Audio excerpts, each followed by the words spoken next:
Hello and welcome back to Raised by Giants, where we talk all things spirituality. I'm Ryder Lee.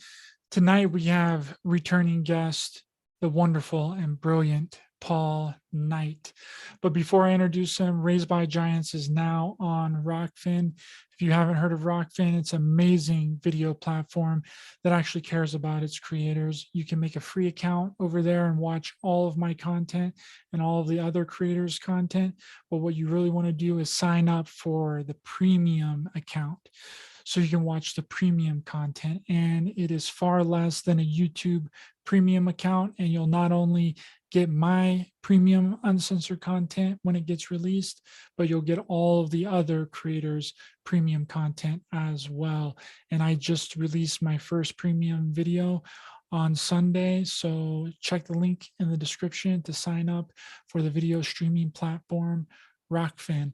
Also, if you would like to make a donation to help the channel grow and produce more content, you can donate on PayPal or buy me a coffee to help support me and my work. It is 100% completely optional, but is the only alternative other than monetizing the channel. And we all know what happens when monetization gets involved, and I want to keep this channel. So if you can donate, I'd very much appreciate it.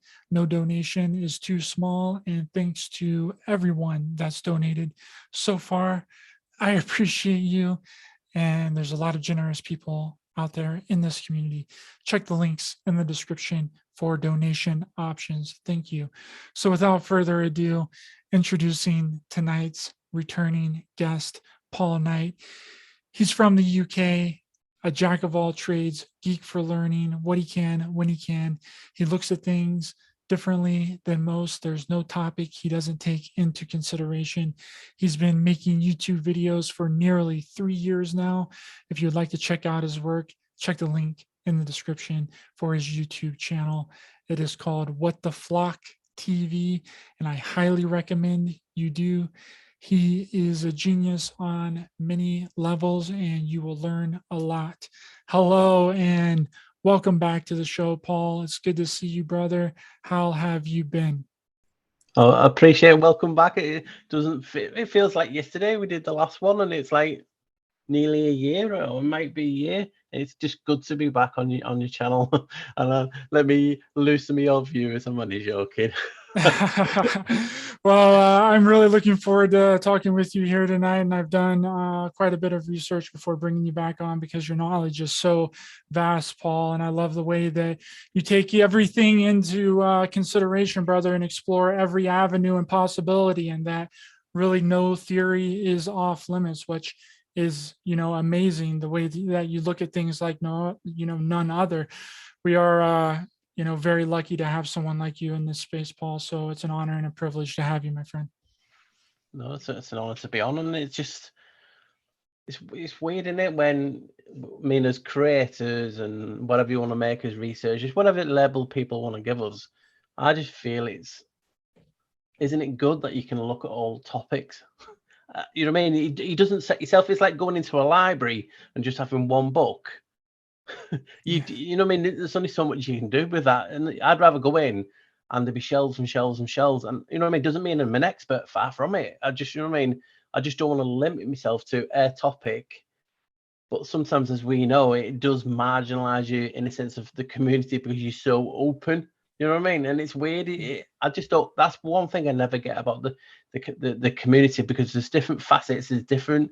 What we're talking about, different theories, different spins, different. Everything is so different. Yet people seem to conflict, and there's a community over here. There's a community over here. There's a community here. There, and it's like there's no in between. There's no bridge, there's no connection, there's no one. It's like you're not allowed to go over and visit them. They're the dark side. You know what I mean? Oh, they believe in aliens, they believe in reptilians, they believe in spirituality. Are we not allowed to believe in whatever we deem is fit? That's just my personal little opinion on it, and that's why I love appearing on channels who have a different ethos on the topics, because there's you do vast topics, you get different guests on, yet you don't restrict yourself by asking me on considering the topics I cover. And I I don't know why more don't do it. I just that's just all these topics we cover, and that I still can't get my head around the infighting and the people not want to, visit your channel or other channels like yourself just because it's people are telling them it's no, you know what I mean? It's a strange Absolutely. world. It is. And like I do different topics, every show, because I think that everything is interconnected, just like what you're talking about. And for such an open community of people in the expanded way, it seems like a lot of people are really closed-minded and they want to get Yeah. into their own little echo chamber of thought, ideas, and beliefs. Not so much my audience. I believe that my audience is really open-minded, but in the sense of like the community as a whole, it really seems like there's a lot of people that are shut down to certain different aspects because it doesn't fit their own ideological thought process and their preconceived ideas, thoughts, and beliefs. Yeah, it's like we restrict ourselves even before you've even started to look at a new fresh topic. You're saying to yourself before you even open the book or look into it, I'm not going to accept that as an idea, that, and it's like, well, then you may as well just chain the book up, chain information up, don't use it, right? That's the topic gone, and then you go to, oh no, I'm not going to go there, and it's like you're like deleting like a fresco, like you're just painting over it to get a view. So I want to look at this fresco. Oh, isn't it beautiful? No, we'll paint over that. Or there's nothing there. That's it. I mean, that's cool for some because some people would like the minimalistic type of look. But in the sense of when you're trying to look for information, it's like you're looking for information with a bag over your head. I don't get it, considering we're in this community, we're marginalized as it is. And why do we marginalize the marginalizee? You know what I mean? We're marginalizing ourselves. And it's like you said, it's brilliant when people are free thinking and you don't have to agree on all points, but you have to respect that person, wants to look at that angle and can see something you can't see because, they say we only see 1% of the spectrum. What happens if you see in 2%, 3, 4, 5, 6, 7, or upwards? So what you're actually seeing is right according to you. Because you can say we are like wands, and it depends on the caster, the spell. We talk about words of spells, and if the spell that we are casting reveals more, well, that's doesn't mean you're wrong. It just means the other person's got a better wand, and it's you, the antenna. And people just seem to want to, chop you away and no, you're wrong. It can't be that because that big channel over there with so many thousand subscribers say it's this. No, nothing is a fact. I even got one of my old videos and I did on the truth.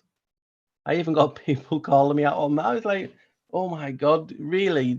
Can you not see it? And it sometimes it is a scary community we're in, but also an enlightening one as well when you get people like yourself and people in the chat that do lift your day, because we do have bad days when we all do, and we need that love and support every now and again in a comment.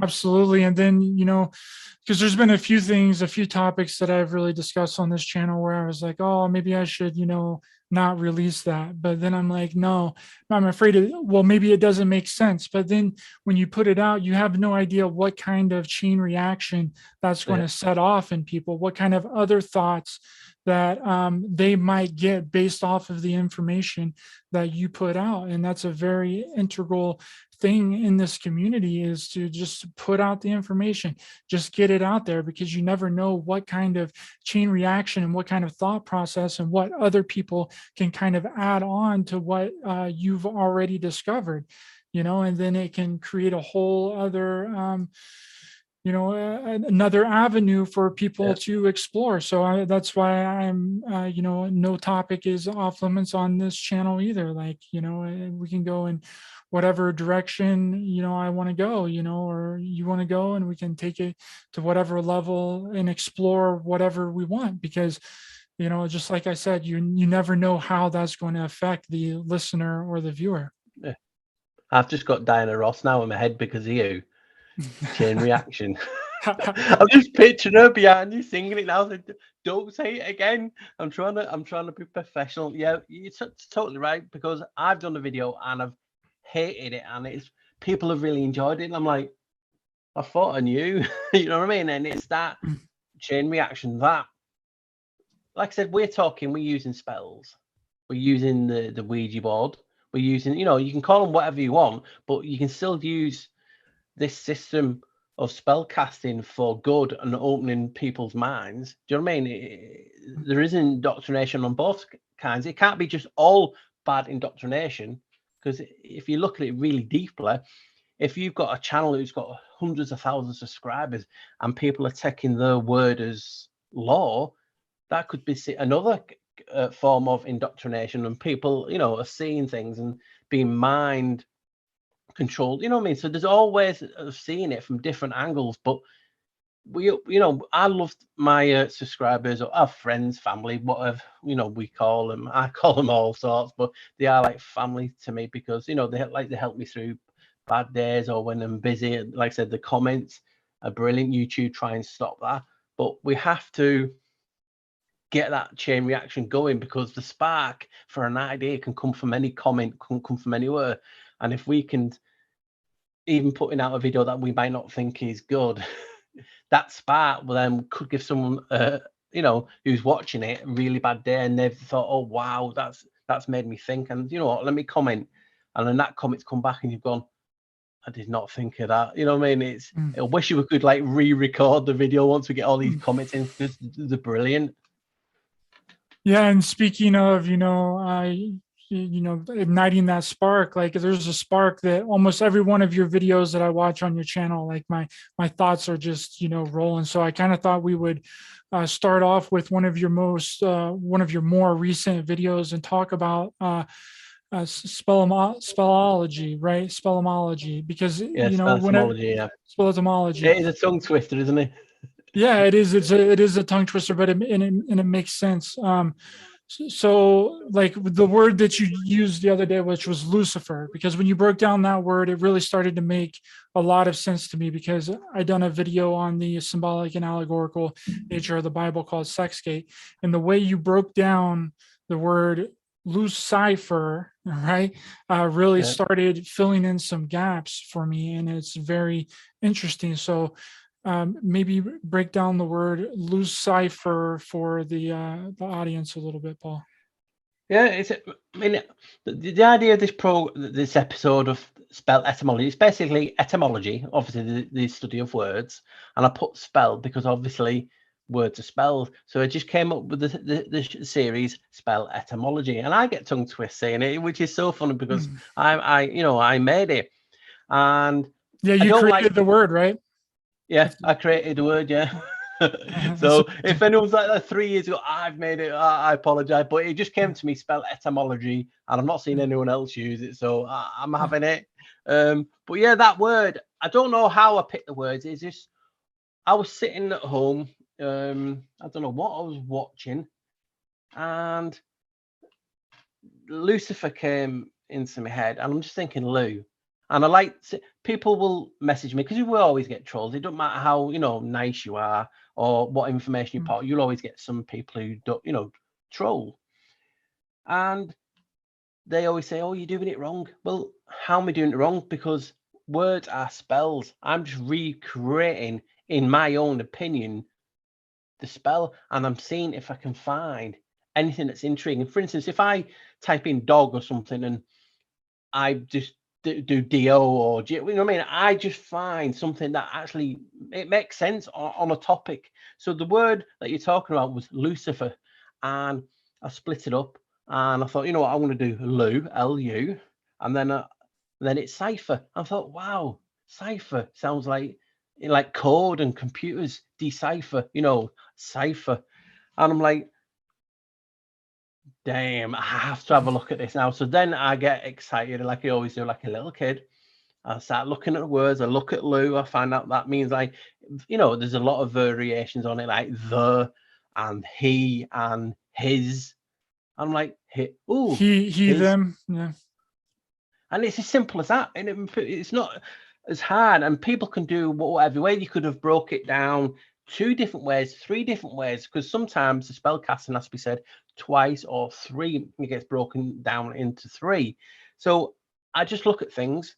I put them into a bracket. I look at that word, the etymology for that single word, and I'm thinking, how can I put this together? Is the Cabal in this realm actually hiding spells in spells?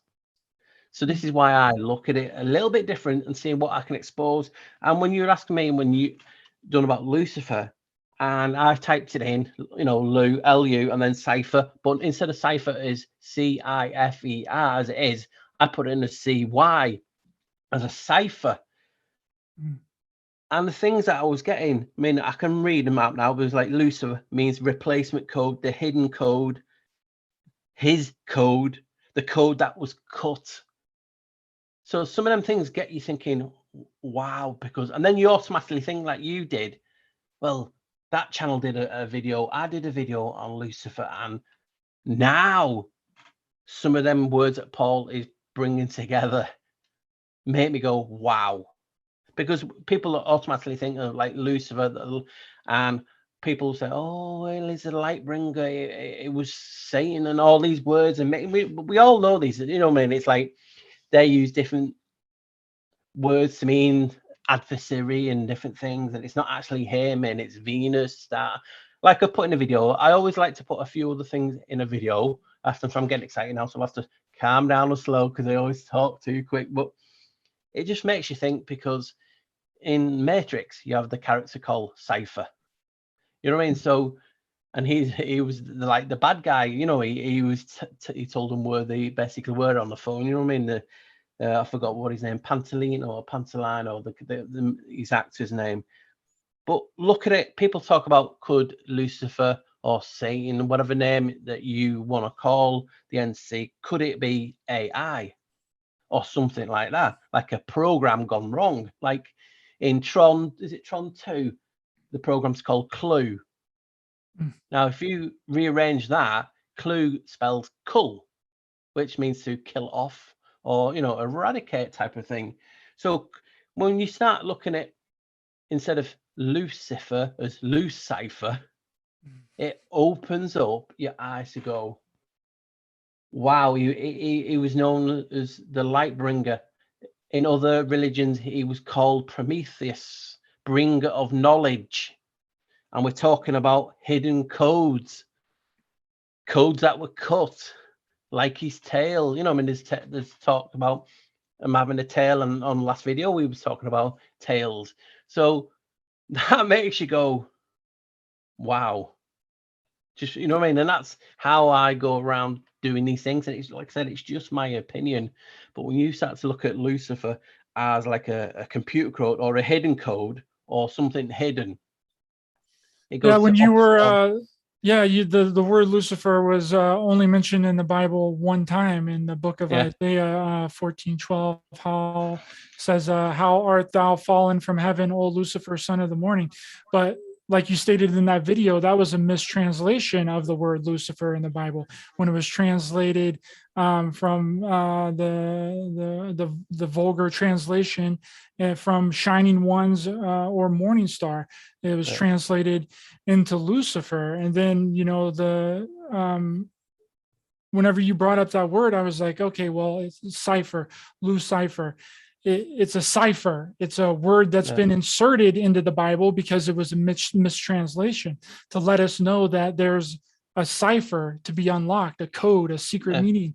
And that, you know, ties into me making that video about the symbolic and allegorical nature of the Bible, that it's written in code and it's not meant to be taken literal. It's meant to be ciphered. It's meant to be ciphered. I don't know. That was just kind of my thoughts on it. well, it just makes you go, for instance, you've done your video and then I've done that and I've showed it's a cipher. You've gone, damn, I was right. You know what I mean? From your perspective, you've thought, wow, because it just makes your video even better, in the sense of you've talked about hidden code, and people, even if you don't believe what you say, always talk about the Bible holds hidden codes, because remember, it's book after book after book mashed and pushed together You know what I mean? It's not what was all written down and it's never been tampered with, which it has. People have got to acknowledge that it's been tampered with, books have been taken out, stuff have put in, stuff's been mistranslated. Now you've got to answer, is it mistranslated on purpose? Or is it just accident? And as you know, they say nothing's an accident, especially when we're looking into things at our level. You know what I mean? That just makes you think. And then obviously then you go into other research and these things, you know what I mean? Yeah, Makes sense. absolutely. And this got me, interested in looking at the word Satan, right? Yeah. And what I heard when I broke that word down was it sounds like you're saying Satan, like Sayten, like the number 10. And then if you look up, Satan, and then you look up the word, the significance of the number 10 in the Bible, and you find all kinds of stuff. You find that the number 10 is the most frequently used numbers, right behind the number 7 at 242 times, which 242 is another interesting number. But 10, you have the 10 commandments that God gave to Moses. You also have the 10 different generations. You got the 10 lost tribes of Judah.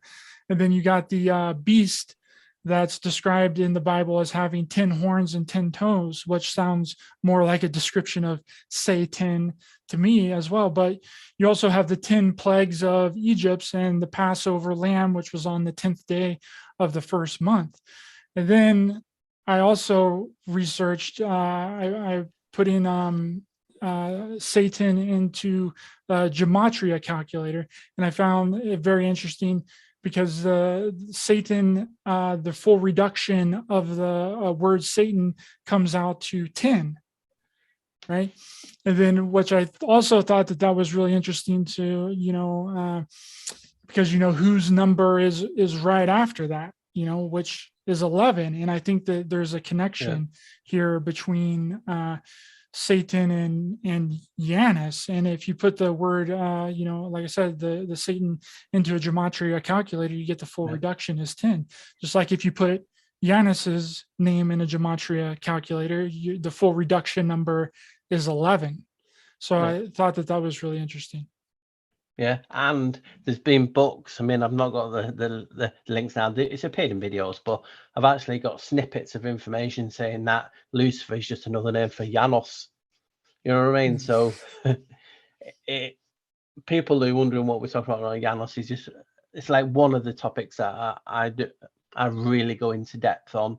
But it just blows you away because the adversary has many names, and we're talking about Janus, a god with many heads.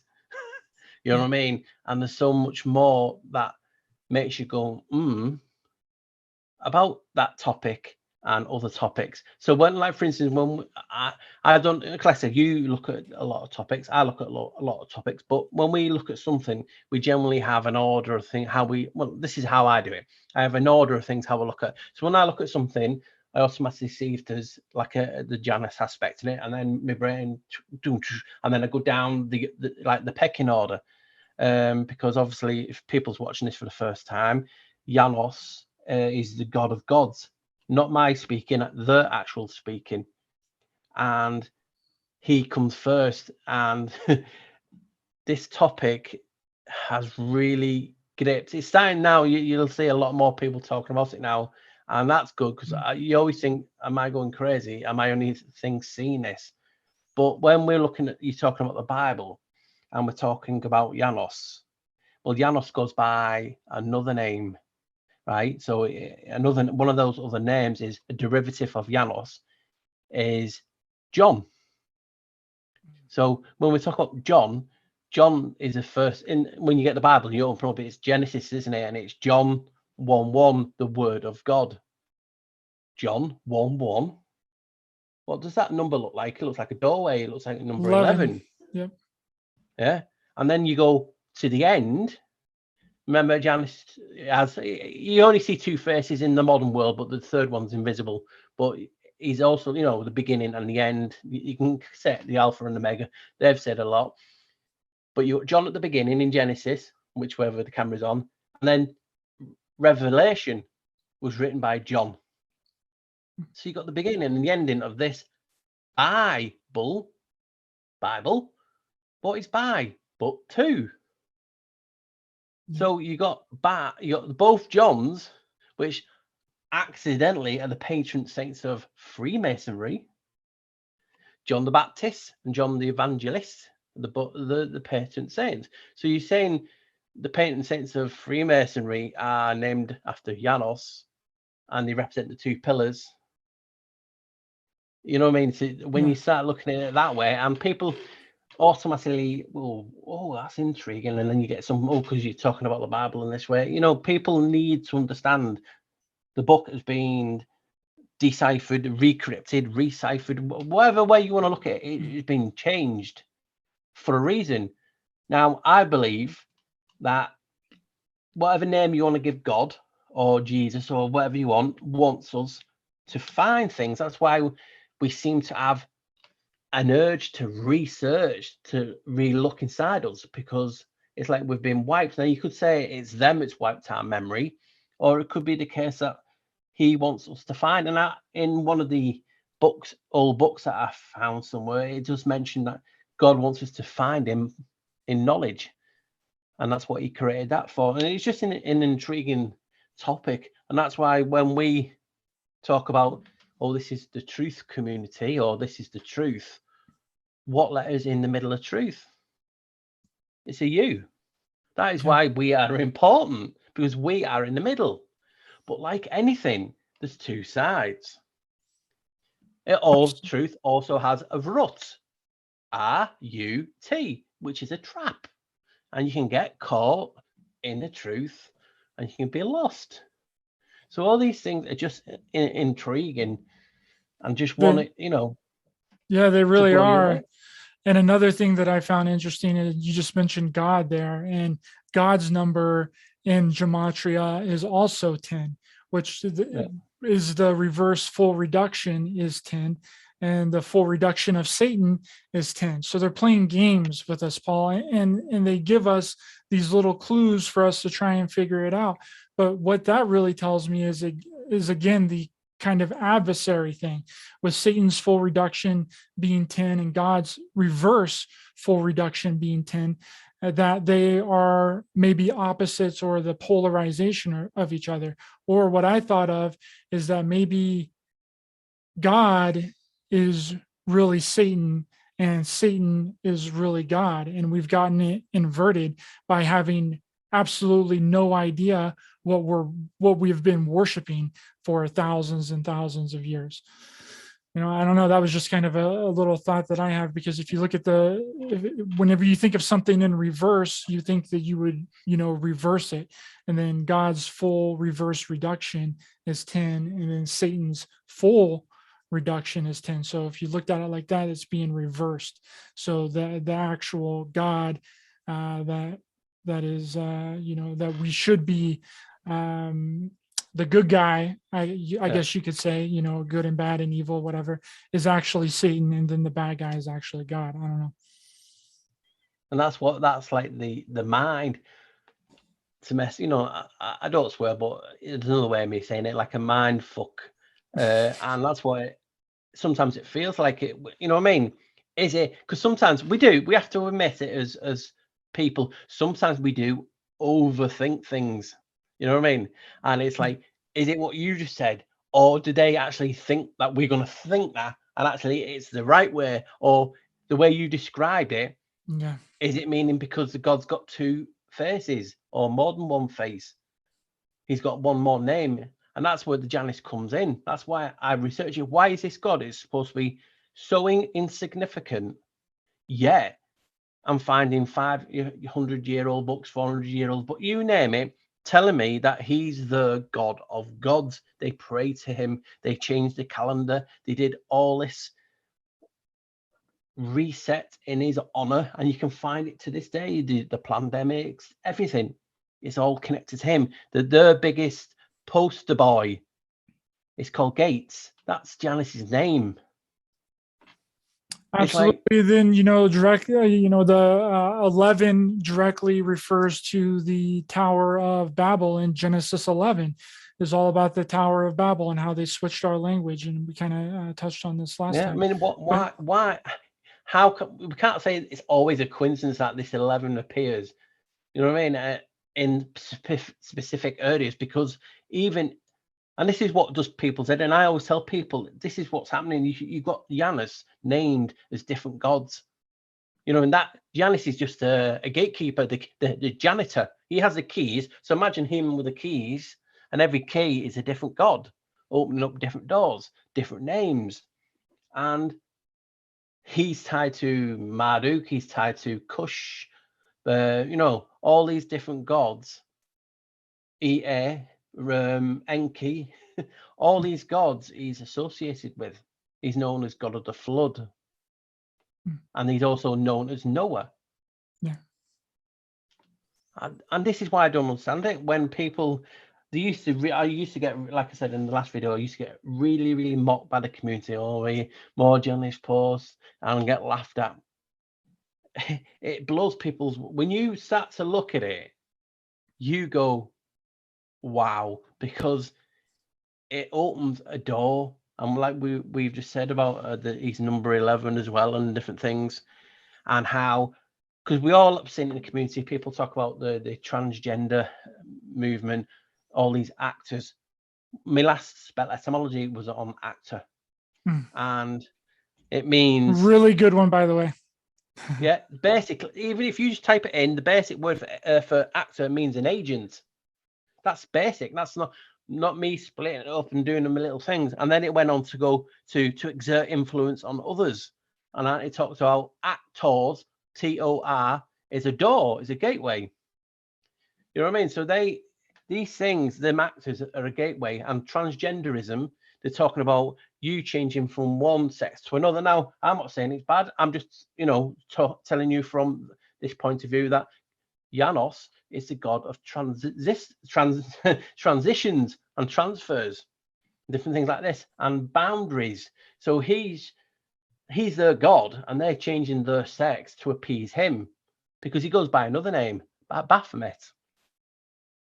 So when you got Baphomet and you see Elias Levi's depiction in the 70s or the 60s, which has breasts, and then it has the Caduceus on the stomach, like I was putting in my video.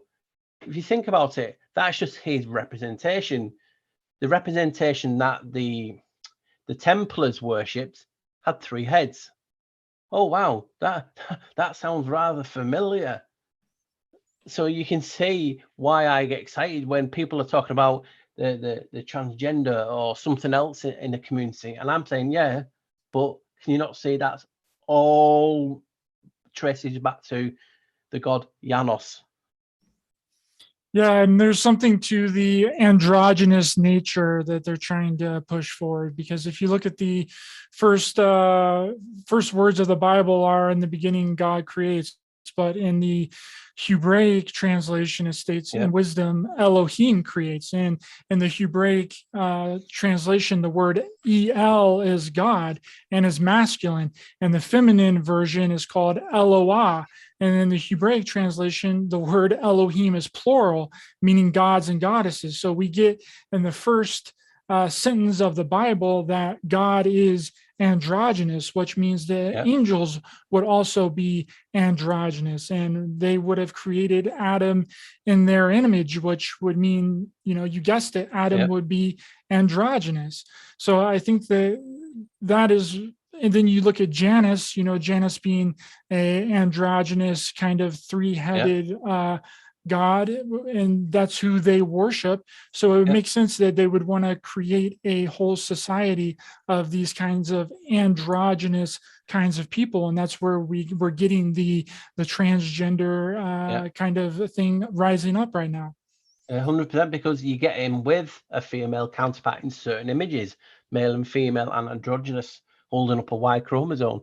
You know what I mean? So these are intriguing things, and what makes me laugh is because we always see like a resurface certain things. Now, I bet you, like me, I've seen what are they called now? Obelisks having a resurface on social media, and people saying, "Oh, isn't this is not an accident? You've got an obelisk in every country," and I'm like, "Yeah, do you know who that's for?" And it's crazy because obviously people say obelisk is for, you know, a penis type of thing.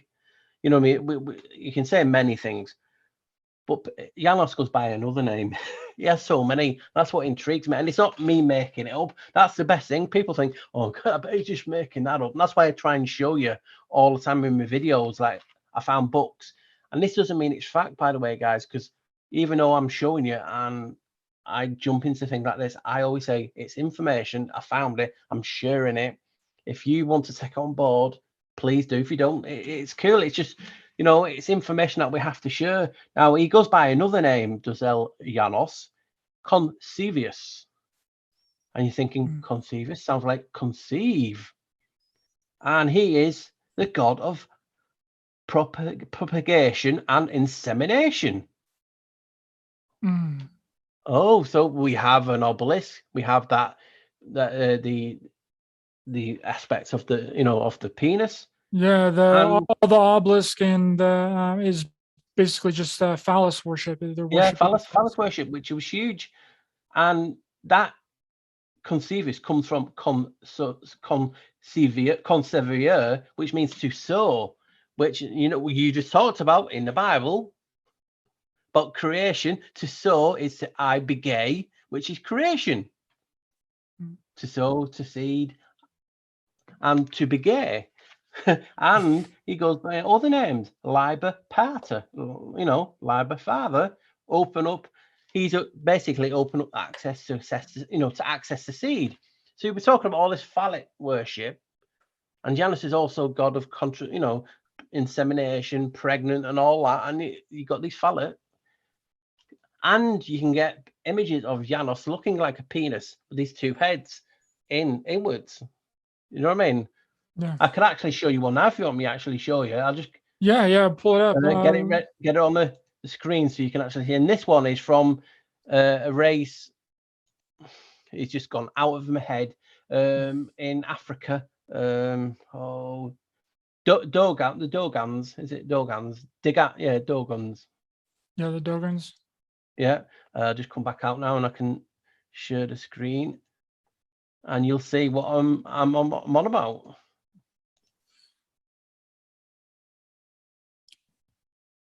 Right, is it? There's me, double trouble. Yeah, it's showing. There you go. Can you see? Yeah. Oh wow. Looks like a phallic.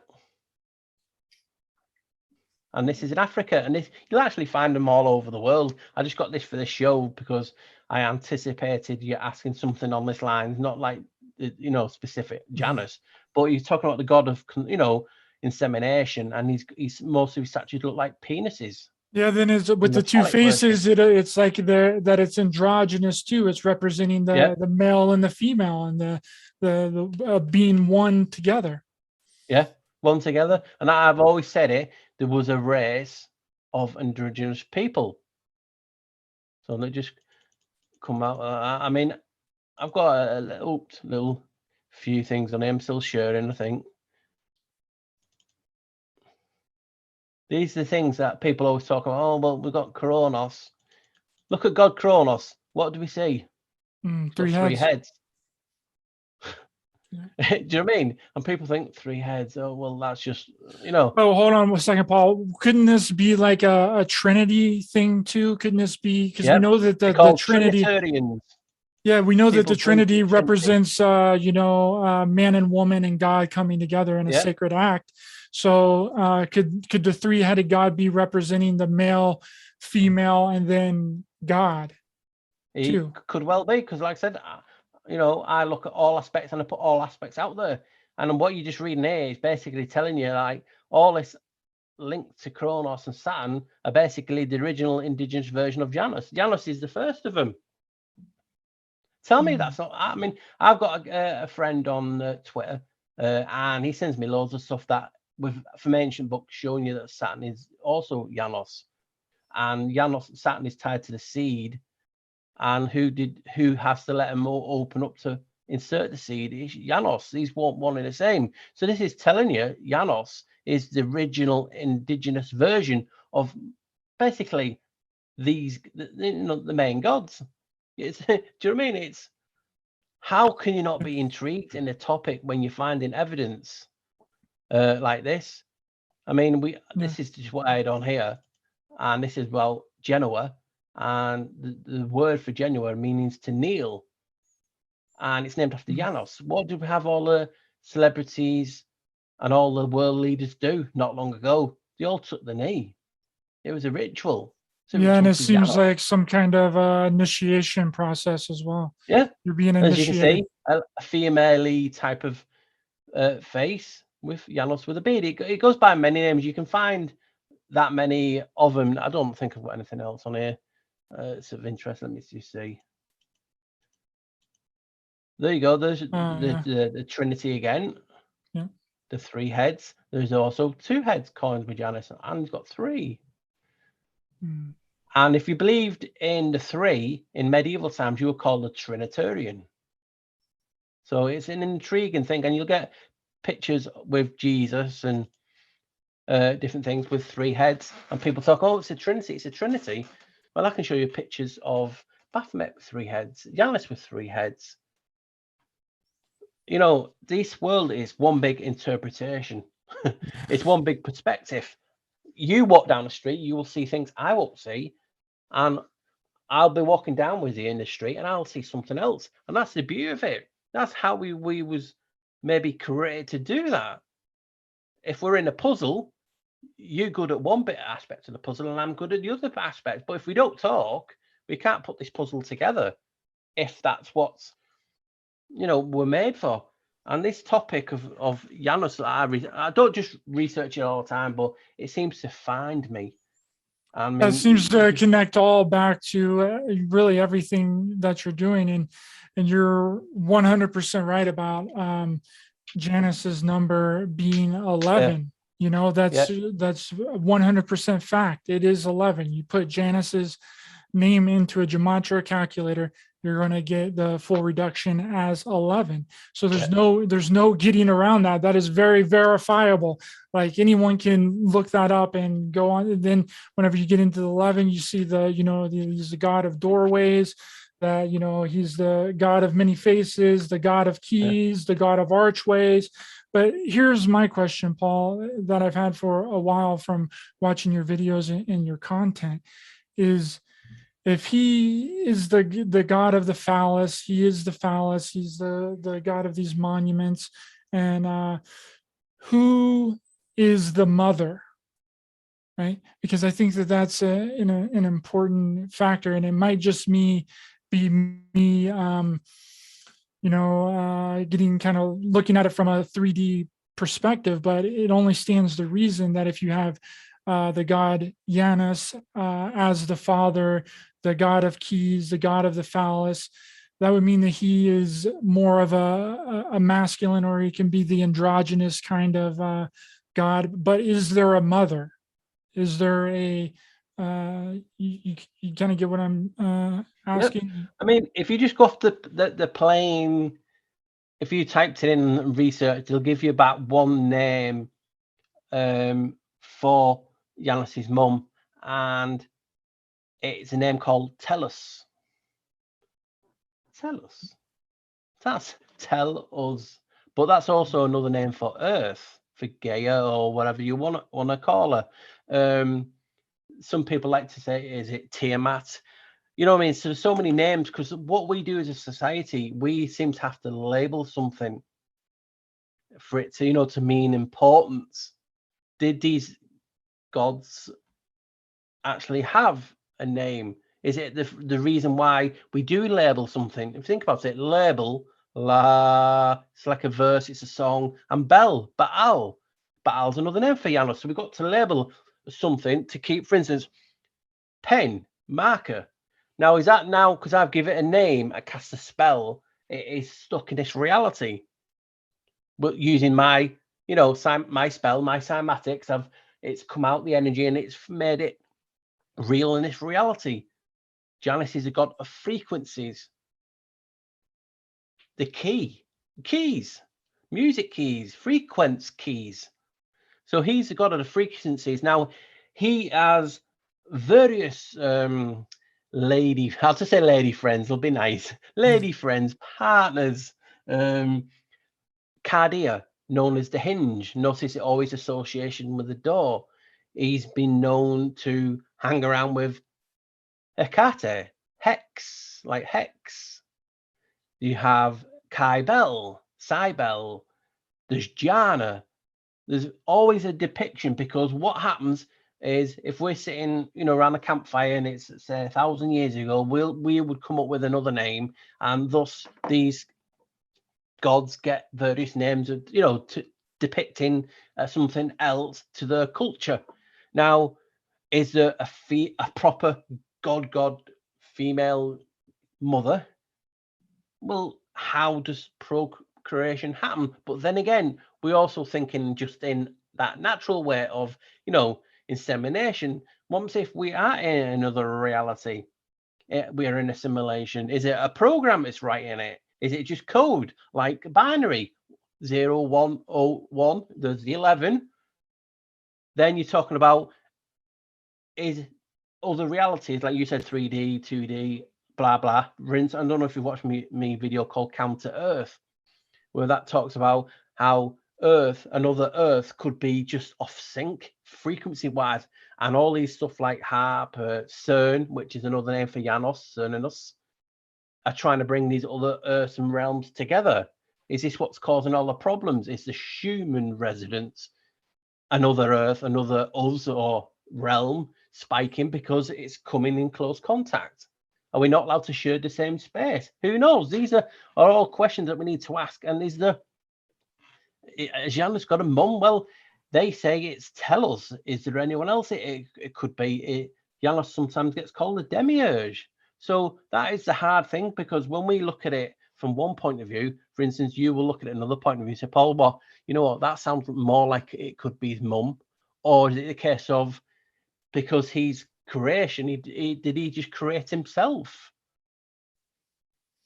He could have created himself. And then I have a thought that, well, if he is this God that, that they have been worshiping this entire time, and all of our energy and all of our thoughts, ideas, and worships and beliefs has been inadvertently going to him, because they've been siphoning off the energy that we think that we're giving to one God when we're actually giving it to another God, then couldn't the earth could be his mother? Because we always refer to the earth as, Mother Earth. Pachamama is another name that some, the Hindus refer to the earth as, is Pachamama. So, that's just my thought, that maybe the earth could actually be, Janus's mother. I don't know. Especially as earth is, well, to me, it looks alive. We said that it's alive, but it's an intriguing, and it just makes you think. And that's what I love doing in my videos. Like I said, I don't say in fact, I never say it, defend my videos to it. You know what I mean? It's just about giving you that spark, that idea that, wow, 99% of a good video, Paul, but that 1%, it really hit home to me. That is brilliant. And that's what we're here to do, to give each other that creative spark. And this topic is starting now to do it for people. People are wondering, oh, Janus, go and just check out the catalogue on it. For instance, why is Gates named after him? Why is he there? You know what I mean? And you can find it everywhere. I know some people say, well, there's no such thing as nuclear bombs and power. But in this realm, spells are cast. So they need the energy. So the first nuclear reactor in the States was called, well, let me have a guess. Oh, the Janus reactor. Why name it that? You could name it anything. That is my point. Anything. You can name it, and it named the Janus reactor. Now, Janus goes by another name, right? Apollo, right? Apollo, other number is 11 also. That's a coincidence. And Janus is also associated with the moon, strangely enough, and the sun.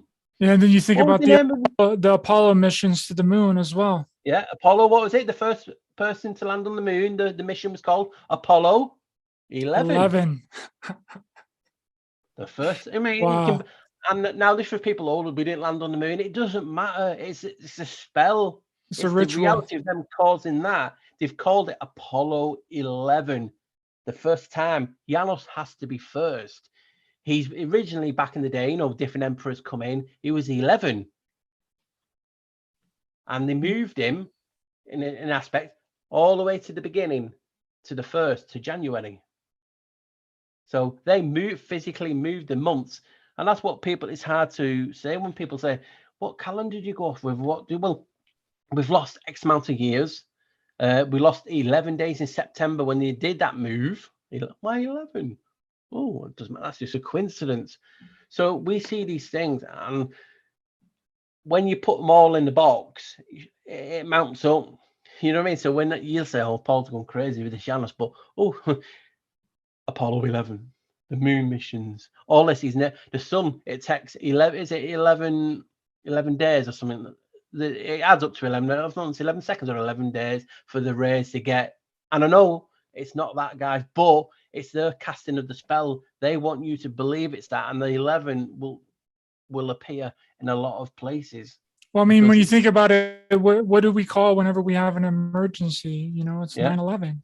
You know, and then you got 9/11, the event of September 11th. You know, there's so many different ways, and I believe it's a 3-minute video on it, and it went down better than I thought. Actually, I thought I was gonna, because I've put in, like, you know, the things, and I'm just saying from their point of view, because you can find there's so many 11s in it. It's crazy, like 11 flight attendants, you know what I mean, and 11 pass, you know. So there's all the 11s in it. It's crazy, and it just, sometimes I have to, like, can someone please check? I've just saw that, because I'm like, am I seeing this? Because sometimes it wouldn't surprise me if because I know the first plane hit the tower sometime after 8. It wouldn't surprise me if the first plane or the second plane hit at 11-minute mark of something.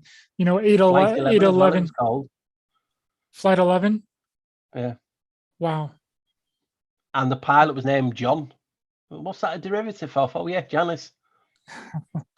That's just an accident. Just a popular name. How many coincidences pile up before you say something? You know, so if anyone's watching this and want to see something different, like I said, just go and check out. I have a category, and it's about 3 minutes, and people can just, you know, see how many coincidence things is. For instance, New York. What number state is it? 11th. 11. You're talking about Evan Almighty, the god, Morgan Freeman, wears a New York cap. New York, 11th state. Behind him is 2 pillars and a stairway. Just straight out of Freemasonry. And their patron saints are Janus. Wow. Yeah, that's incredible. And I would implore anybody to go check out Paul's work on Janus. He's probably the best Janus researcher that I've ever ran into, very in depth, and he lays it all out for you. But I want to get into one of your other videos here, because you did a video on the Caduceus symbol. Yep. Because this is an important symbol, so important, right, that it's literally everywhere. It's on our hospitals, our ambulances. It's on the door of the Bank of England, inside the Bank of England. You know, the symbol goes way back to Greek mythology with the staff of Hermes, and even ties into Amun-Ra of Egypt mythology, just like you stated in that video. But the question I always had, Paul, and you really put this together so well, was why is it a symbol for our medical institutions? Right, when the snake is supposed to be something evil, right? Well, you know, you're not supposed to be something evil, but it's been deemed something evil by the Abrahamic, you know, religion. So why is this symbol being used as a symbol of health? That is the intriguing thing. That's the main question that I asked myself making it, because people just take it for account, well, it's medical, and researching the video, I found out that they blamed one clerk for actually using the Caduceus. There's obviously there's the Caduceus and there's the rod of Asclepius, which is supposedly it's still a snake on the staff, but it's only one. And that was supposed to be the medical symbol for it. And they used the Caduceus, which was 2, and obviously that's what blew my mind on that was finding out the spell etymology for that was linked to trafficking. And I was like, wow, and commerce. And then you find it on the banks, you find it on people who were slavers, the symbol. And you just said, why are they using it now? Is it a symbol for them? Or is it actually a good symbol? Because sometimes, like I said, we overthink something, and they control don't they? Whatever way we want to look at it, they control the information, unfortunately. Because where can you get your information from? You can get it from a book or the internet. That's the only way aspects, because we don't really do oral tradition anymore, because they've swiped that away, and that's why some nations still have a good sense of history, because it come orally is different. So what is this symbol? Is it something I didn't even put in the video? Highly possible, because when you're making a video, it's like you're thinking of something so much, and the basic stuff goes, how did I not see that? And it's like, can I edit the video now? It's up on YouTube. But yeah, what is this symbol? It said it's evil. We're always associated the snake with the devil, the serpent around the tree, the apple. Yet some religions, is it their religion? Is it their culture? It says it's a sign of rebirth, sign of healing, shedding skin. But that's what we've got to think about. How do we access it? Who says, you know what, Ryder's right when he says that, and Paul's wrong? Who's the judge? Absolutely. There's no one. Yeah, you did a really good job of bringing all the different theories into that video. I was like, wow, he really brought everyone's perspectives in that. And I was kind of under the impression, of the Caduceus being a symbol of, the masculine energetic channels and feminine energetic channels running through each and every one of us, creating this duality and polarity that we live in to this day, and the duality and polarity not only in nature but in the essence of our very being, because we used to be one, right? We used to be singular. We used to be male and female. But when the Jehovah Elohim, metaphorically and allegorically, right, split the hermaphrodite Adam into Eve, this brought about the duality, because we're no longer one, and we've been disconnected, and we've been searching for that oneness again. And the symbol of the Caduceus is a reminder of what we once were. And that was my interpretation of it until and that really didn't ever explain why they were using it on our medical institutions, why it was on our ambulances, why it was in the Bank of England. Why are they having this on the I think was it the Russian flag and the no, or was it the Ukrainian flag? Yeah, it was on the Ukrainian flag. And your explanation of it makes, a lot more sense, that it's related to, commerce and trafficking and, organ harvesting, because, that's what, these hospitals are kind of, set up to do. And it's even on the Baphomet. The Caduceus is even on the Baphomet, like we were talking about the Baphomet earlier. And even the Pope has the Caduceus on his staff as well. So there's multiple things that this symbol can stand for.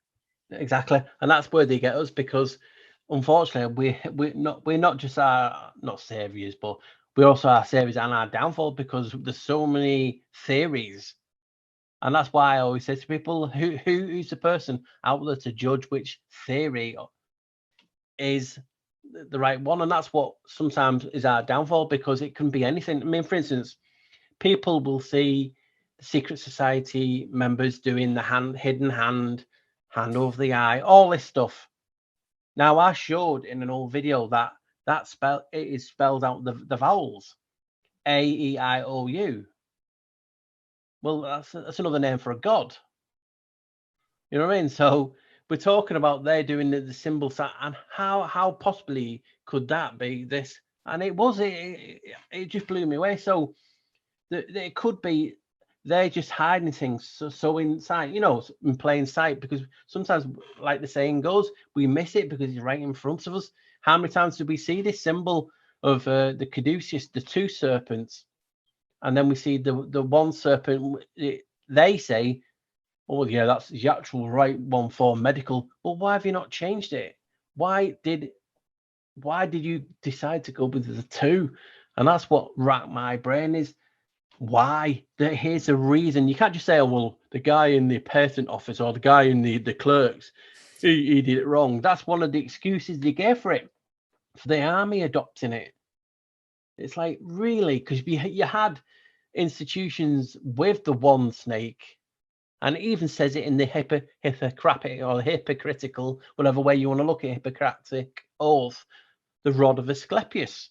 Doesn't the World Health Organization or one of those institutions use the one, or maybe it's the United Nations? I can't remember exactly which one it is, but they use the one snake going around the rod. What is the one snake instead of the two snakes supposed to mean? The one snake, it could be there is the rod of Aaron, I believe, and there's also the rod of Asclepius, which is supposedly a medical symbol according to the ancient Greeks, but hence we wasn't in ancient Greek times, so we don't know actually.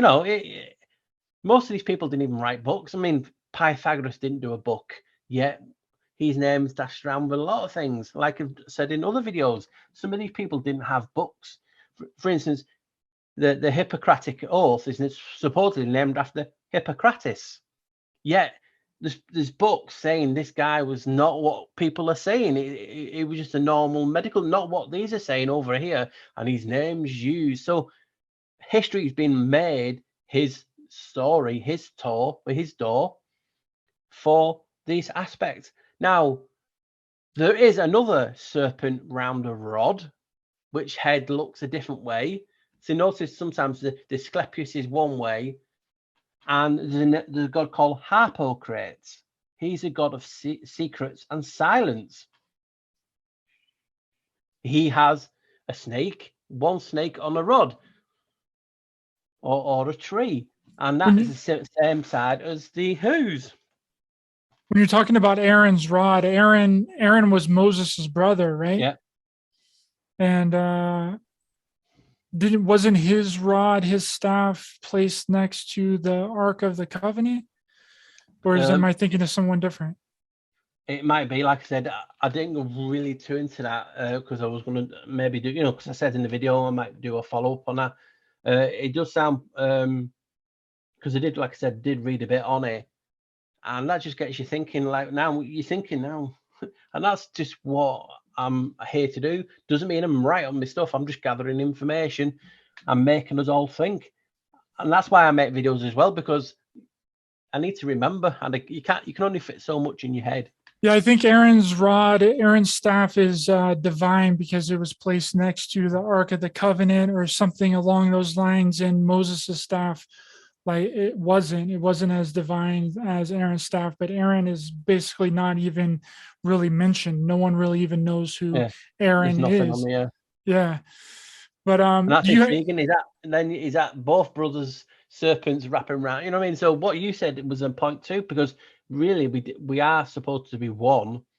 And like Zeus, he split humans in half. We had two heads and all the things. And he obviously another association with Janus. So if, according to the Greeks, Zeus split us in half, and obviously they say it's your soulmates, you know what I mean?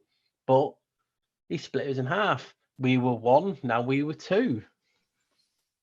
Yeah. Do you have? I 100% agree, and that's really what I was trying to get across in that Sexgate video. Do you have any pictures of the Caduceus that you could bring up really quick? Because I want to point something out that I kind of thought about. Let me just have a look on me the computer before I get it up. I should have, you know what I mean? I'm just trying to figure out.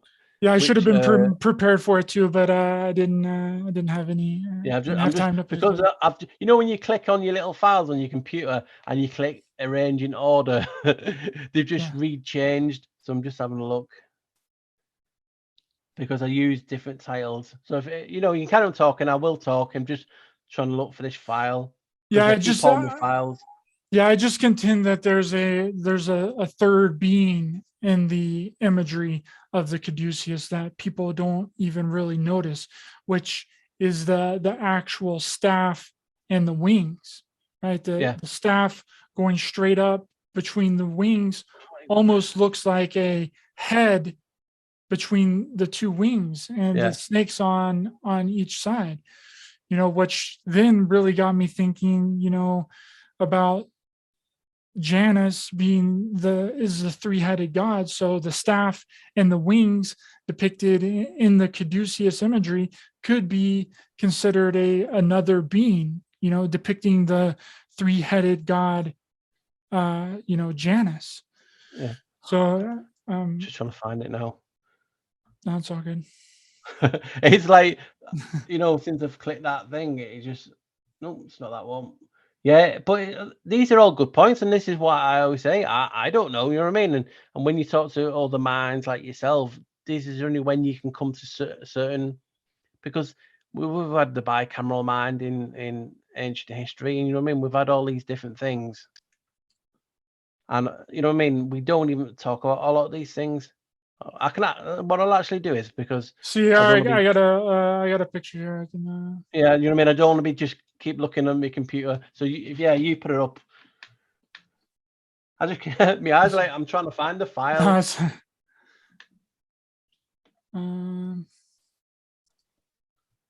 Okay, so can you see this? Yep. So you got the two snakes. You got the rod coming up here, which the rod can also be explained as our spine. And then you see it's like a head of a being right here, you know. And then you got the wings, you know, coming up behind us. So there's really three different entities in this photo: the two snakes, and then you got the winged being and behind it. And I don't think people really take the rod and the wings as another entity or another being, but that's what I really think is going on. And it's possible that this is a ritual to Janus, because Janus being the three-headed god, you got the two snakes, you got the one head in the middle, so you got the three beings in the depiction of the Caduceus, and then that ties into it being, you know, like what you're saying about the organ harvesting and being a ritual for these, you know, for the people, and being put on hospitals and everything, because it's a ritual to the god Janus.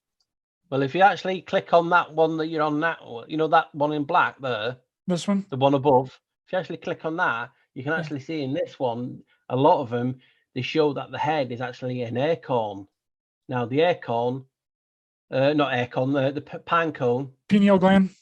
Yeah, it's pineal gland. And another name, the occult name, not by me, but Manly P. Hall says the occult name for the pineal gland is Janus. So, you know what I mean?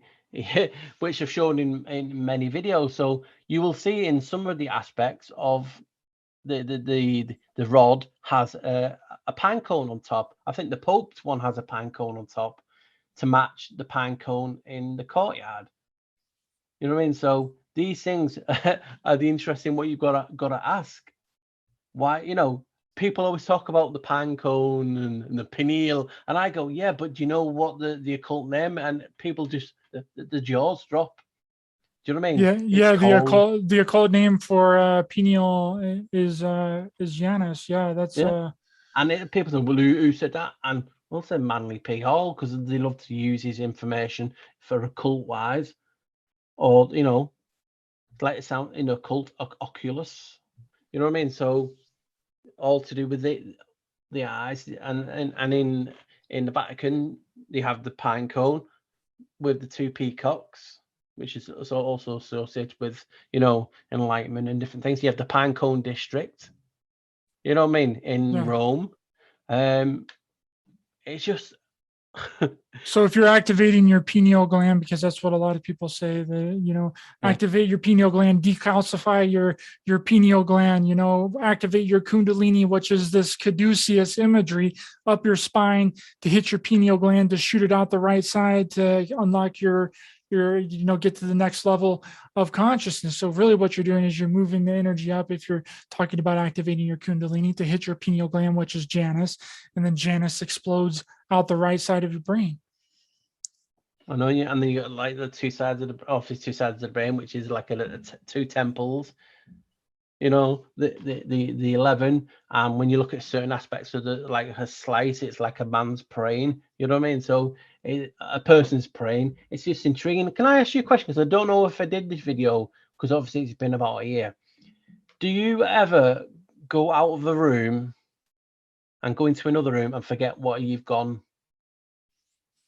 So you've gone in the room and said, right, I'm just going to go to the fridge, or I'm just going to go into the next room to pick something up. You've left the room, you've gone through the door, and you've like, what did I come out for? What did I come in here for? Yeah, I do Yeah. that. Yeah, every once in a while. Yeah, I'm like, yeah, and it's That's you called going the through the doorway doorway. effect. Yeah. And it's an actual scientific proven thing now, according to research. And obviously, who's associated with doors? And even if you watch the video, the doorway effect comes to 11 in gematria and everything else, and that represents the 11. And we're talking about doors, and we're talking about all these things just blow you away. And that's why I get giddy, and that's why I like to watch other people's interpretations of it, of these videos. I mean, so if you look at the Caduceus, and Yeah. and it being on all these places, and the symbol actually paying homage and representing Janus, or it could be a ritual site, which I think is way more in line with what you think is going on with the symbol relating to commerce and organ harvesting, adrenochrome and trafficking. You talk about commerce and trafficking different things. Where does all your commerce go through? It goes through your ports. Yeah. Ports is another doorway, and there's an actual god called Portas that has all the same aspects of Janus and has two heads, strangely enough. So you know what I mean? Commerce and all the food supplies go through your ports, go through the boundaries, and it's all tied to Janus, and it all has these symbols of commerce, the Caduceus. Strange, isn't it? And then when you think of ports, ports sound like paws.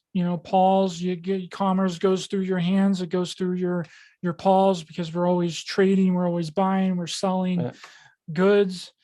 And then when you think about the ritual of birth and death too, right? That's normally where most people go, is to the hospital when they're being born, or when they're dying, or some kind of a traumatic injury, or being sick. I mean, how many times do you have to do something before it becomes a ritual? I mean, you could call waking up and doing your morning routine a ritual. You could call going to work a ritual. Shoot, even me releasing this video every week at the same time on Tuesdays could be considered a ritual, So you're 100% it's like, correct. And then whenever you look at the definition of the word ritual, it means a series of actions performed in a prescribed order. But if you just look at the first three letters of the word ritual, which is rite, R-I-T, is just a ceremony or act. So then it becomes expanded, and you no longer requires anything in a certain order. So just the act of doing something can then be a ritual. So, going to the doctor or hospitals when you're sick, EMS, going out to people's houses, helping in car accidents, fires, is also a ritual. And it seems like that they got all of their bases covered, right? They got the ritual of money. That's why the Caduceus is depicted on and inside of the Bank of England. The ritual of religion, you got it on the Pope's staff, right? The ritual of history, you got the symbol scattered throughout history. And those are the four most important foundations of control, right? The medical and health complex, the money and banks, and the religious institutions and history. Yep. And all of them you can connect to Janus.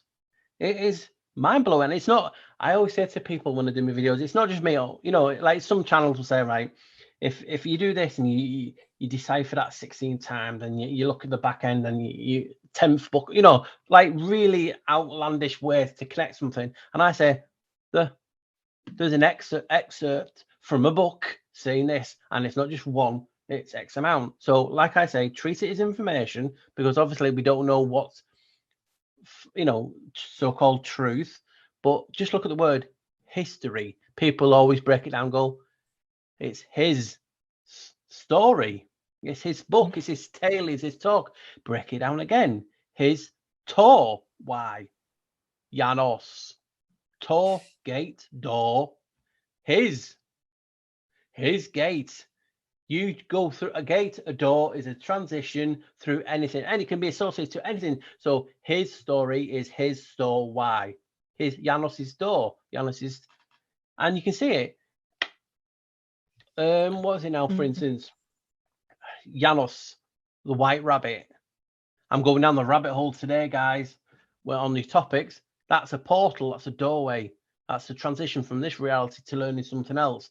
Janus is the god of that. Matrix, follow the white rabbit, knocking on Neo's door, the one, door 101, 11. Ooh, Janus, that's a mind blower.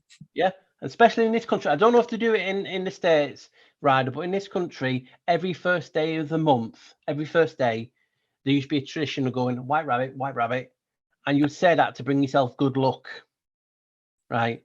So every first day of every month. Janus has every first day of every month. That is why he got moved to first. He not just has January, he has February the 1st, March the 1st, April the 1st, and so on. Wow. So this white rabbit is also connected to a door or a port where Alice in Wonderland, etc., etc. And it's associated with, you know, deep diving and researching. It's all connected to Janus. And then also when you think about when we were talking earlier about the word actor, you know, you can take the word actor out and then put, you know, Janus in there, and then you got Janus to exert influence on others by using the sheep or cattle to create wealth for the door. Do us a favor. I don't know if you already know. Just type into your search engine now. You can show it if you want. It's in my video. The Screen Guild, Actors Screen Guild. Actors. Tell me what you see on Google. Yeah, anything. Just for like the Screen Actors Guild or anything. It's in my video, but tell me what you notice about it.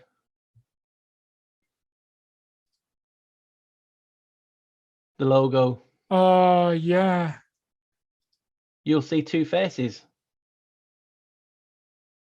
I might be looking at the. Oh yeah, it's another split face. Yeah, it's the two faces. So their union is the Screen Actors Guild, and it has two faces: comedy and tragedy. It's supposedly it's a mask. Here, let me hit the share screen so people can see it. There you go. Right here. Oh, it looks like someone we know. Yep. So they're actors, the agents of Janus. That's what actors are. You know, I mean, I know a few actors, but you're not all bad. Do you know what I mean? So you can't associate like anything in this reality. You can't associate everyone to be, you know, evil or good or bad. You know, we all have it in us. But tell me, two-faced nature. You know what I mean? Yeah. We talk when you talk about masks in films, people automatically go to Eyes Wide Shut and all that ceremony. And Janus is the god of what's it called? The ceremony at the beginning, the first one. You know what I mean? The ritual of that. Oh, it's going on my head. The Eyes Wide Shut ceremony, the Masonic ceremony. Anytime you go to that or secret society, you'll do a initiation. Janus is a god of initiations, right? Yeah. And anyway, in Eyes Wide Shut, they want to re-release it, you know, to the public. You know, again after so many years, And you know who wanted to release it? Just a film company called Janus Films. Wow. And you've only got to type in Janus Films and see some of the titles. It really will get your head scratching. There's a point where you can kind of keep brushing it under the rug, but when it's just not coincidence anymore, right? There's two. No, and that's why I said to people like you, it gets me excited. Oh well, who's Janus? Well, he's also the first pope, first king of Italy, king of Latium, king of Latin, where Latin come from, Latin, and that is supposedly the words for the angels and demons, and so he's the first pope, he was the first king, and he was the first shipbuilder because he's associated with Noah. Also, he taught humans law, maritime law on a ship. He's the guy who built the ship. He's the guy who taught humans law. He taught humans how to build huge walls around cities. So you can see how this gets really exciting. I get a little kid because I just want to share what I find. And I always say to people, don't take my word for it. Go and look. And there's people sending me stuff all the time, showing you this aspect. I mean, the one that's going around now is it George Washington, the coin, it's facing the other way. And all the images that are being sent is two heads looking outwards. That's the Janus aspect. So someone is doing a ritual to Janus without even grasping it. He invented crowns. Janus invented crowns. Crowns are not just crowns on the head, but they're also money. Hence why he's in the Bank of England. Hence why he has his face on a mosaic on the Bank of England floor. Tell me how many, and you always talk, I don't know if you've looked into Tartaria or free energy, and you always see people talking about, arches, energy. Well, Janus is a god of arches. Do you know what I mean? And you talking about using that as energy, and we're talking about all this stuff. That he's everywhere, and that's the question they ask. And people say, "Well, he can't be everywhere." Well, you'll see it, and that's the thing. Why? Why is he everywhere? That's the point. Why? And that's the question I want to try and get to. Why is this God? Like 3 years ago, you couldn't find too much on him, and now you're falling yourself over it. You know what I mean? And that's the beauty of it. That thing we're not allowed to say on certain and channels on YouTube or whatever because you'll get banned. The pandemic was a ritual to him. Face mask, two-faced. He sent you your swabbing to get tested on a machine called Janus. No, that's, you know what I mean? So it's not me making it up. If sometimes it feels like it's like, did I make that? It's like, no, you keep checking. You know what I mean?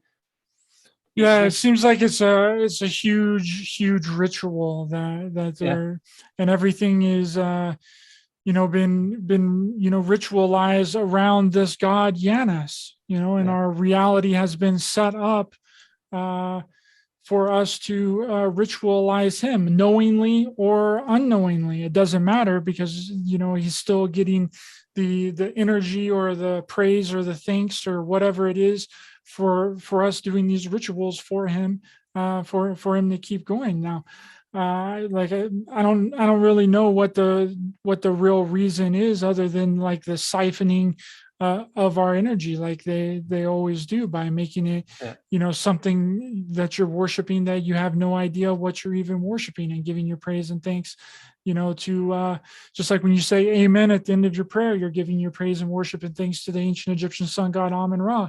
But then if you look at the picture like that you had of the Caduceus going side by side, the two snakes going up side by side by the Egyptian sun god Amun Ra, and then you make the connection that I made with them actually being three, and then Amun Ra being the person in the middle, and the two snakes going up either side, then that means it's a ritual to Janus, and then Janus is actually Amun Ra, and then you're actually giving your prayers, thanks, and forgiveness and blessings to Janus. It's a double.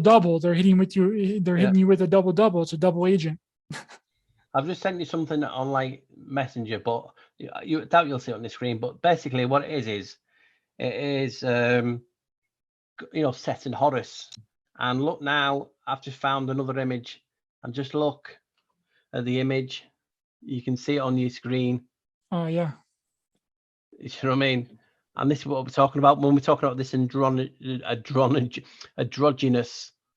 This is happening a lot. You're finding, and this is when we're talking about. You looking at united as one divinity. Yep. You can see it quite there. And like you said before, they're breaking the aspects of this oneness up, and you've got Horus and Set united as one divinity between the triple serpents. Hence, but you know what I mean? Yeah, this is a fantastic picture, and because Set and Horus are normally described as arch enemies, they're described as the polar opposites of each other, and they're actually one. They're united and as you one. said it, polar opposites. What have we got in this realm at the polar opposites on the map? 2 islands called Janus. One at the so-called north and one at the so-called south. Polar opposites, and the island is called Janus. Just a coincidence, and that's what we're talking about. The division. We were 1, now we were 2, 3, 4. Are we going back to being 1? Who knows? Because in Mesopotamia, Janus did have up to 4 heads, 5 heads, and it seems through whatever we call this place, he's going to 4 heads to 3 heads. He's gone down to 2. 1 is invisible, but will he go back to 1? Is it is it a countdown? I think that's very plausible. And then, like with Set and Horus being one and being divided, but then us portraying them like that they're arch enemies and arch nemesis and the antithesis of each other. It's kind of how, like I was explaining, how Satan and Janus might be the antithesis of each other. 10 representing Satan, representing law and responsibility, and the number 11 of Janus representing disorder, chaos, and judgment. And it's like you just said. I just want to find a loose piece of paper. Like you just said, the number 10, and it's just it's quick. So there you go, quick 10. And you think, well, what's that? I mean, you've only got to add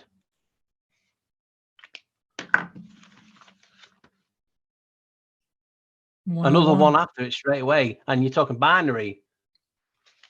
You know what I mean? 1 0 1 0 1 0 1. So it's also, and it depends on your perspective. Is it 10 10 10 10, or is it 1 add what? I mean, so it's all down to the perception of the wand, and we are wands in a magical realm, able to go through different realities. We were given the doorway to use. Did we have a tail? So there's so many aspects. It isn't as cool as just saying, yeah, that's just a marker anymore. You know what I mean? There's just a lot of information, and it just it just blows me away. You know what I mean? I'm not the smartest person in the world. I'm not the thickest person in the world. But what I do is I do have, when you get the bit between your teeth, I research and I put it together, and I try to remain objective in my videos. You know what I mean? I will put, if I'm trying to show that this video is for that, I'll also show you against in the video if I find something good enough to go on. And that is about perception. So what, is the 10. Like I said, that's 10 is also the perfect number for God from the Pythagoreans. Yep. You know what I mean? They say 10 is it tetractes, they called it, and that is a triangle.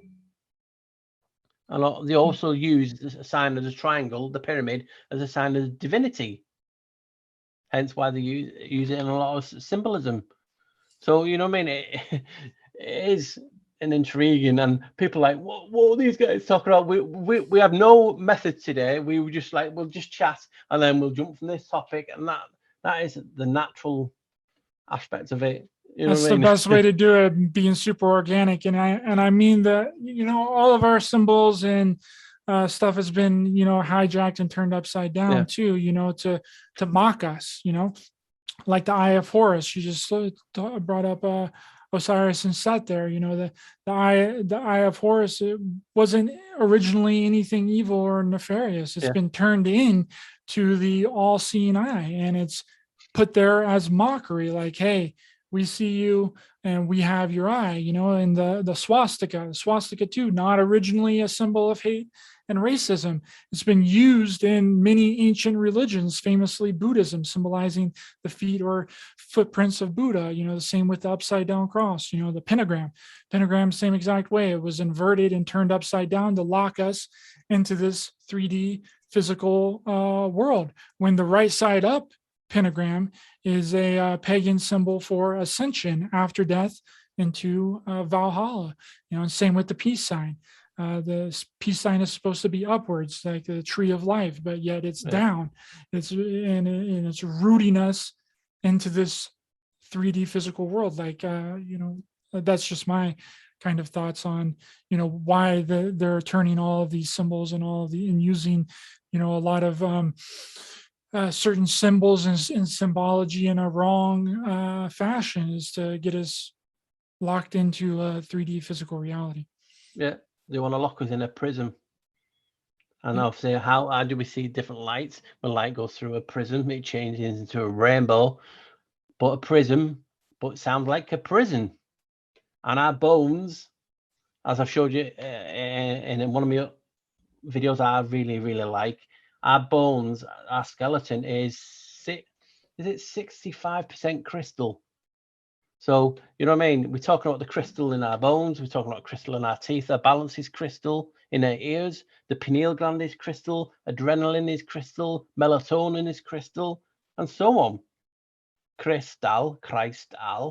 You know what I mean? So we don't know if we're stuck in a cells in our body. Yeah. You know what I mean? So are we being trapped here for a specific reason? Did we trap ourselves? Because that's something none of us always seem to ask. Or the evil has trapped us. What if we trapped ourselves? That is the question. I think it's very plausible, because everyone wants to, mystify our controllers and make it something outside of ourselves, when I really think that a lot of our problems and a lot of our issues has come down to us. We have been the problem. It's been humans that are the problem. It's not a mystical deity or it's not the archons. It's not even Janus. It's not any of these mystical, unseen forces that have been controlling and manipulating us. I under the impression that it's just been us, and it's been us from the very beginning, and that lays credence that that we trapped ourselves here and we stuck ourselves here. And then that gets into the simulation theory. Well, how many simulations are there? Are we in a simulation within a simulation? Yeah. Like how do we escape from the simulation? And then right now we're trying to create another simulation, right? We're trying to get into this artificial reality. And if we can make it so real, then that would become our reality. So then we're stuck in a simulation within another simulation. And then each time we go down, we keep creating another thing. And then we fractal ourselves off and even more. And then we become completely lost. And then you find out that most of you will know this who's watching it, but Janus's oldest name is this. I. Ha. That's his oldest name. I've traced it back to, and it's not my interpretation. I found it in books and snippets. That's his oldest name. So you know what I mean, right? We're in a simulation.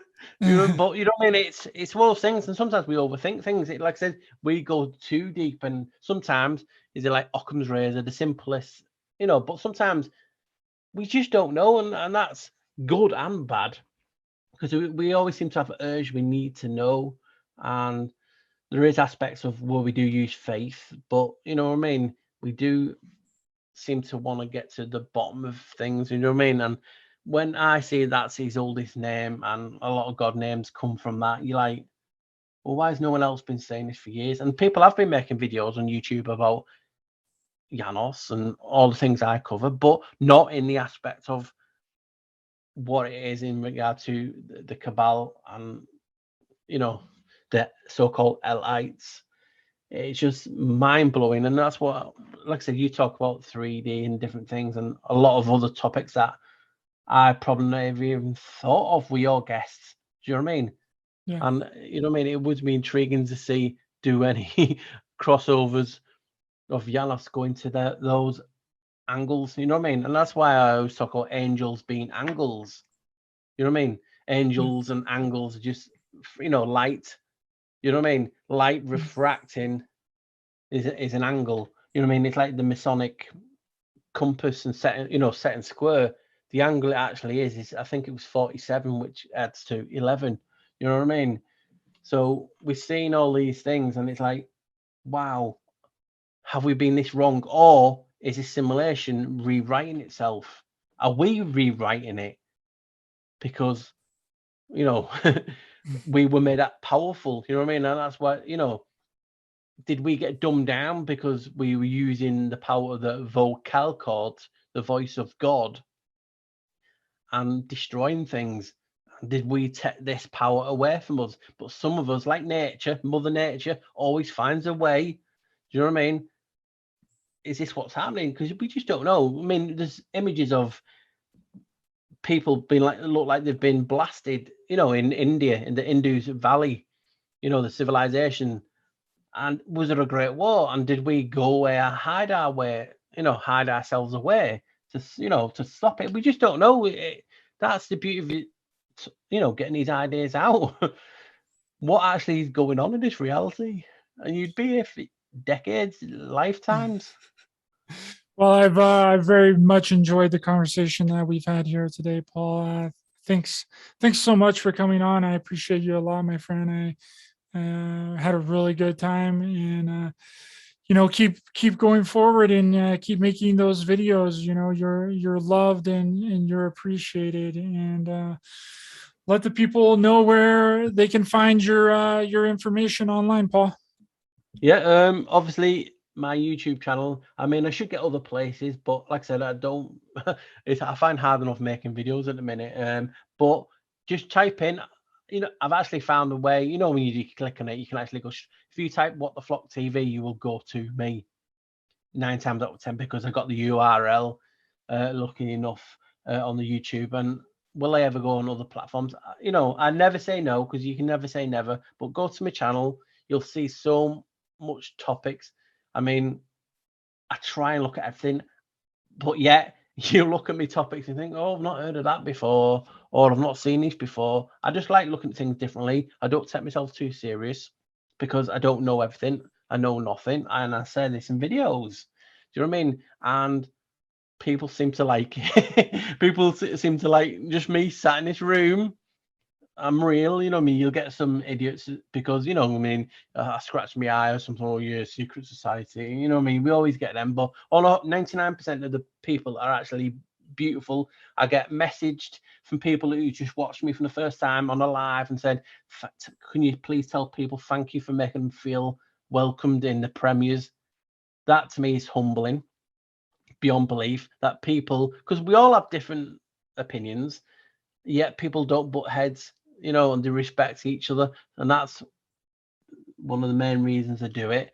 And yeah, just type in What the Flock TV, you'll see everything. You know what I mean? I put them in categories for you all to see. I don't know how it looks like on people's ends, you know what I mean? But I have uploads, you know, like popper uploads, and then I have Beneath the Neon, which is I look at different cities a bit different. I've done New York, I've done Las Vegas, I've done Genoa, I've done the Vatican. I've got Spelletymology that Ryder was talking about before. I've got Tartarian Mud Flood. I've got Janus. I've got What If topics. Some stuff that you would never thought is possible. And then you have popular uploads and them things. And like I said, the video I'm can I mention what I'm doing next? Currently on. Yes, of course. I'm looking at London. like in depth. I've done little videos on London. I'm not from London, but it's an intriguing place. And what I've found, because obviously I've not long made the Caduceus video, seeing in the Bank of England made me want to look at the Bank of England again. So I'm looking at the Bank of England, and I thought, you know what, instead of making just a video on the Bank of England, I may as well just do all London, as you do. So I'm incorporating loads from in London in it, and it's just intriguing. For a little snippet, like for instance, you might not remember because I don't know how old you are, but you might know it since 2001 Space Odyssey. Yes. You've got the black monolith. Well, originally there was going to have a crystal clear one, white. And the director, no, I don't want that. I want it more ominous, I want it dark and black. Well, the 11-foot monolith was used for a certain queen's jubilee, a silver one, 50 years ago. She had a crown, a crystal crown engraved on it. And I just thought, wow, you know what I mean? The symbology in that.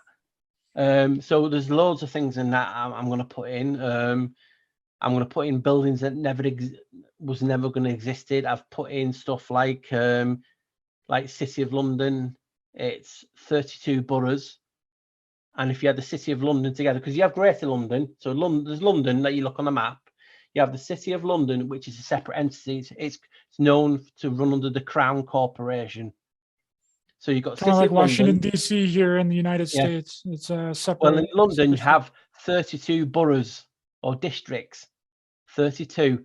And if you add the London, you get 33. Now, these boroughs were brought in on a day called 1st of April. Do you know what I mean? So there's loads of that stuff in. There's the boundaries of City of London that are masked by dragons.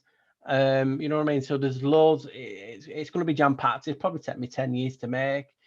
I've been on it a week and a half, and I'm only 30-odd minutes in.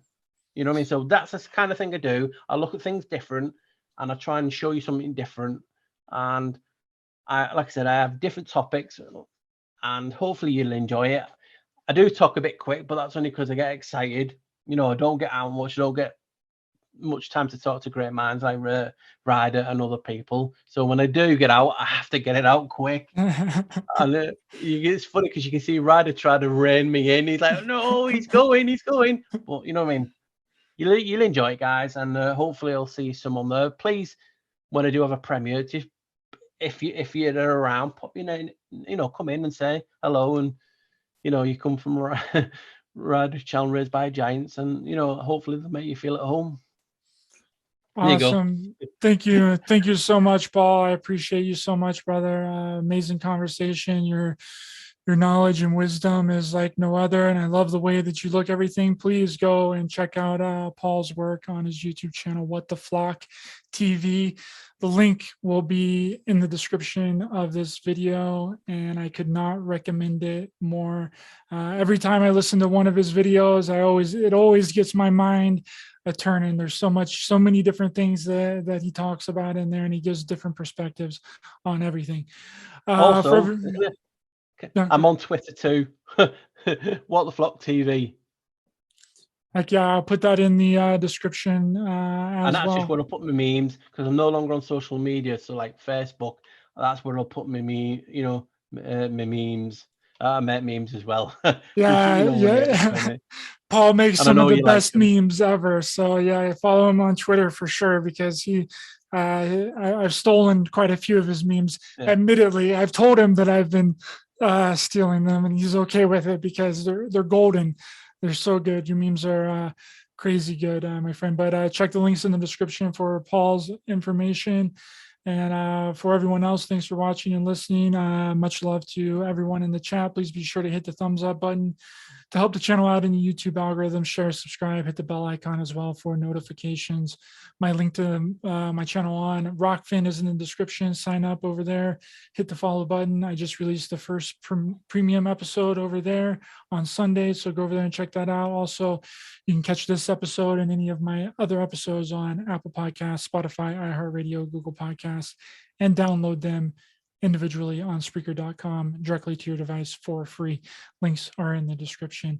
Again, thanks so much, Paul, for coming on to share your knowledge and wisdom with me and my viewers. You're welcome back on here at any time, my friend. It's a pleasure. Just I'm thankful to, get the invite, and anytime I get to chat with you, it's an honor. So thank you very much. Thank you. And remember, we're not only in a spiritual war, but a war on humanity. Stay aware, stay alert, keep loving your heart for everyone. Stay safe out there. And if you can see through the illusion, you are the solution. See you guys next time.